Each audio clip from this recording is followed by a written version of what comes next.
B-P ಅಥವಾ sugar ಇದ್ದವರಿಗೆ kidney problem ಐತೆ ಇಲ್ಲ ಅಂತ 2 ಟೆಸ್ಟ್ ನಲ್ಲಿ ನಾವು ಕನ್ಫರ್ಮ್ ಮಾಡ್ಕೊಳ್ಳೋಕೆ ಸಾಧ್ಯ ಇರ್ತೈತಿ.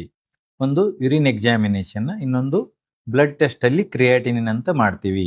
ಈ ಕ್ರಿಯಾಟಿನ್ ಬಗ್ಗೆ ನಾನು ಪ್ರೀವಿಯಸ್ ರೀಲ್ ಅಲ್ಲಿ ಹೇಳಿದ್ದೀನಿ. ಯೂರಿನ್ ಅಲ್ಲಿ 2 ಟೆಸ್ಟ್ ಮಾಡ್ತೀವಿ, ಒಂದು ಮೈಕ್ರೋ ಆಲ್ಬುಮಿನ್ ಅಂತ, ಇನ್ನೊಂದು ಯೂರಿನ್ ಪ್ರೋಟೀನ್ ಟೆಸ್ಟ್ ಅಂತ ಹೇಳಿ.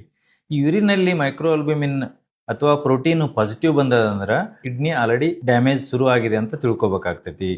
ಮತ್ತೆ ನಮ್ಮದು ಕ್ರಿಯೇಟಿನ್ ನಾರ್ಮಲಿ 0.6 to 1.2 ಇರ್ತೈತಿ. ಅದು ಮೋರ್ ದೆನ್ 1.2 ಬಂದಿತ್ತಂದ್ರೂ ಸಹಿತ ಕಿಡ್ನಿ ಪ್ರಾಬ್ಲಮ್ ಶುರು ಆಗಿದೆ ಅಂತ ತಿಳ್ಕೊಬೇಕಾಗ್ತೈತಿ. ಹಿಂಗಿದ್ದಾಗ ನಾವು ಟ್ರೀಟ್ಮೆಂಟ್ ತಗೊಳ್ಳೋದ್ರಿಂದ ಕಿಡ್ನಿ ಫೇಲ್ಯೂರ್ ಆಗ್ಲಾರ್ದಂಗ ನೋಡ್ಕೊಳ್ಳಿಕ್ಕೆ ಸಾಧ್ಯ ಇದೆ. ಹೇಗೆ ಸಾಧ್ಯ ಇದೆಯಪ್ಪ ಅಂತಂದ್ರ ಅರ್ಲಿ ಡಿಟೆಕ್ಷನ್.